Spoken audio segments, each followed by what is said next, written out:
X, _Arama, l'égarement de la diaspora. Introduction. L'âme du Congo-Brazzaville est en péril. La République du Congo-Brazzaville va très mal. Ce danger de la détresse capitale qui guette notre beau pays est si grand que, plusieurs d'entre nous ne le comprenons pas mieux. Ce n'est que normal. Car le mal ne fait que muter, comme le font tous les virus malicieux qui existent au monde. Et, de même que les scientifiques savent, combien il est extrêmement difficile de combattre une telle réalité, exposant aux êtres humains de bonne volonté, combien est-ce qu'il devient de plus en plus difficile, et quasiment impossible, disons le de frapper à mort, ce léviathan qu'est l'oligarchie kleptocrate des dictateurs africains, Cependant, dans mon ouvrage publié, qui est intitulé « Conscientisons-nous, Congolais », j'ai évidemment exposé une page de la couverture de cette réalité. Et cela, pour que nous sachions quelles sont les influences nocturnes et ténébreuses, qui militent contre nous. Il existe l'évidence de nos propres vautours et croque-morts de la dictature, et leurs mentors, en les personnes des dirigeants officiels des puissances internationales. Ceux qui officieusement travaillent avec les manias de la France-Afrique et autres mafias européennes, américaines et asiatiques. Nous parlons des gens comme Emmanuel Macron, qui travaille avec son ministre des Affaires étrangères, Yves Le Drian, lequel initie dans ce monde France-africain des potentats comme Alexandre Benalla, ancien adjoint au directeur de cabinet de l'Élysée. Zut! Qu'est-ce que nous rappelle l'affaire d'Alexandre Benalla? N'est-ce pas une copie-collère de la pratique politique congolaise? Au Congo-Brazzaville, tout comme dans n'importe quelle nation en Afrique centrale, ou en Afrique subsaharienne, ou en Afrique, n'est-ce pas qu'au travers de nos gouvernements corrompus, intolérants, baignant dans l'impunité, improductifs comme civilisation d'épanouissement de tous, et autres malveillances machiavéliques, lorsque un dirigeant aura été pris en flagrant délit, la malgouvernance le couvre, comme l'Élysée a couvert Alexandre Benalla? Certainement. Et lorsque les carottes sont cuites contre lui, on le relâche, mais on finit toujours par trouver en sa faveur un autre poste plus élevé. Oui. Alors, lorsqu'Alexandre Benalla a tellement, sous la pression du Parlement et du Sénat et de la justice française été mis à la cathode, n'est-ce pas que le fonctionnaire de l'Élysée se promenait avec le passeport diplomatique, en Israël et dans 6 nations africaines, jusqu'en ce que 10 jours auparavant il se soit rendu au Tchad, là où Emmanuel Macron s'est retrouvé en visite officielle, n'ayant ne pas utilisé Alexandre Benalla, ni officiellement ni officieusement. Mais, qu'il fasse unanimité parmi la classe politique française, décriant la France-Afrique. Celui que nous voyons se développer devant nous, et devenir, l'homme de main d'Emmanuel Macron dans la prédation que la France réalise, sur nos richesses, en Afrique centrale, du précaré français. Les choses sont là, en face de nous, et nous demeurons, pantois, hagards, impassibles, parce que nous avons des dirigeants qui ne veulent pas se révolter contre cela, et ainsi, qui ne tiennent pas à pouvoir briser ce joug. Surtout qu'il est à notre désavantage. Or, ils sont complices de cette France-Afrique, étant des potentats dans cette politique chevronnée de la main noire, la main basse, que les Occidentaux et les Orientaux font contre nos nations. Ils agissent dans l'ombre avec les Alexandre Benalla, et nous démontrent qu'ils sont véritablement des sous-préfets de la France dirigeants. Nos nations comme des territoires autres, mère de la métropole française. Plusieurs parmi eux pensent que nous devrions le prouver pour qu'enfin, ils apprennent à réfléchir sur le comment s'en tenir en face de cette pratique devant nous, les nationaux.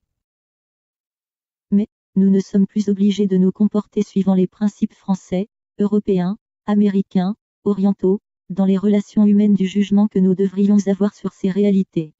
Des hommes d'État, comme Jean-Pierre Bamba Gombo, en RD Congo, Laurent Gbagbo, en Côte d'Ivoire, et autres, ont été emprisonnés à La Haye, en Hollande, sur la base des injonctions politiques internationales, et une décennie ou plus après, ils ont été relâchés, parce qu'il n'y a point d'épreuve attestant ce qui leur fut reproché, mais, en Afrique, les choses ne devraient point marcher comme il en est le cas en Europe. Ce n'est point la même logique. Et nous ne devrions plus croupir sur celle des autres, car, nous avons notre cohérence qui demeure aussi conséquente que la leur. Il est temps que nous puissions nous faire ainsi comprendre. Non, il faille savoir qu'à un certain moment de l'histoire, il faudrait bien que nos gouvernants prennent leurs responsabilités en face de l'histoire. Et qu'ils mènent les vrais combats qui s'imposent. Ce qui devrait aboutir à notre émancipation, à l'accès à notre prospérité à tous égards, à l'expérience de notre bonne santé mentale, physique et spirituelle. Car, nous ne subirons pas sempiternellement la domination, qui se déroule par la prédation de nos matières premières, du sol et du sous-sol, ainsi que du potentiel de notre jeunesse. Parce qu'elle a pour finalité, notre affaiblissement. Parlons peut-être de notre anéantissement. Or, n'oublions pas tout ce qu'il y a 60 ans, jour pour jour et année par année, nos parents, à propos desquels quelques vivent encore avec nous, gisaient encore sous la colonisation. Et cela, avec son cortège de perversité socio-économico-politique.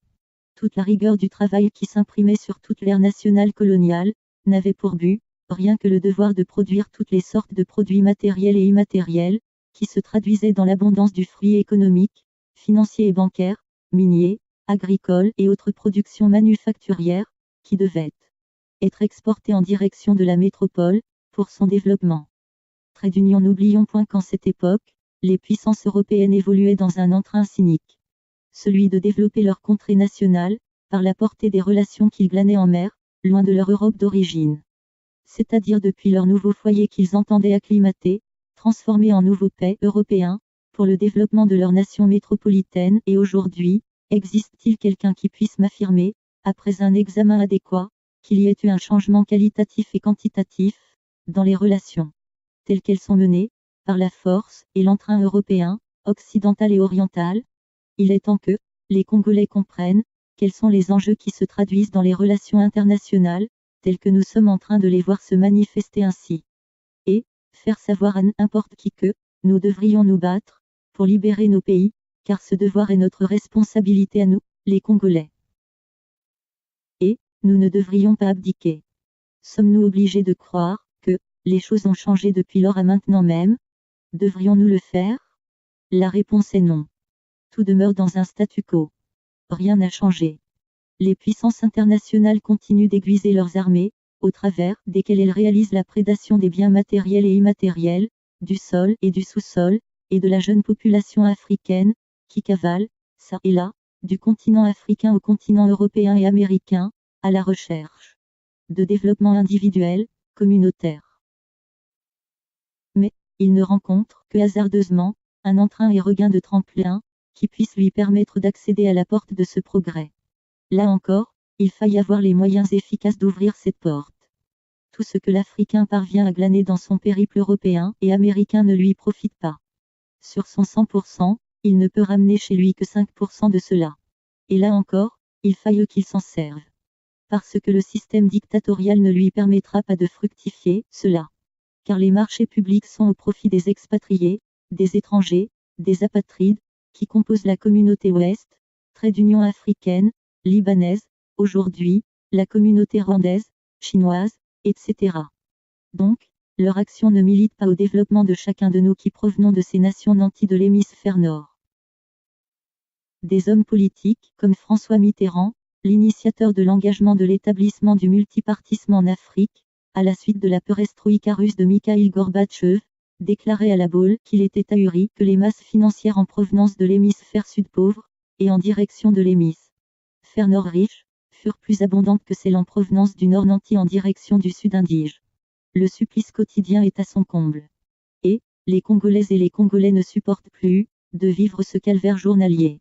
Il se traduit en ce qu'il évoque dans un regain d'étouffement psychologique, que l'on doit supporter alors qu'il ne manifeste aucune effusion d'espoir, qui jaillisse dans le cœur de n'importe qui.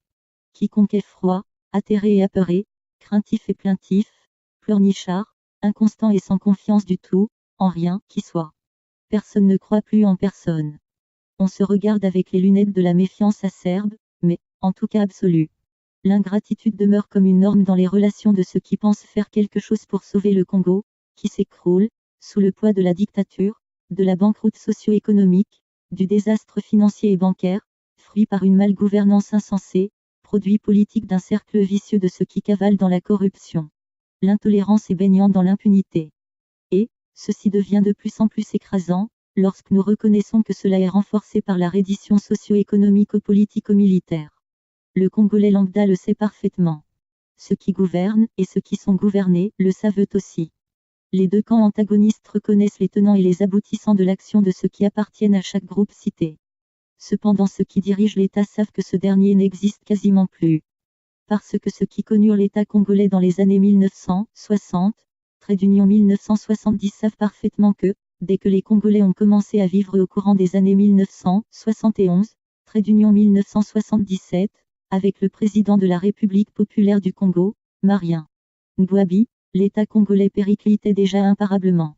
Et, dès que le général Joachim Ifombi Opango a pris les rênes du pouvoir au travers du CMP, le comité militaire du parti, sa suite aura été, dès 1979, Trait-d'union 1990, le commencement infernal pour l'État congolais, qui a rendu la vie des Congolais rame invivable.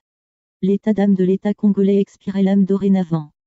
Car, la misère exsangue, le sous-emploi, le chômage, l'absence de politique de création d'emplois, terrorisent la volonté du Congolais.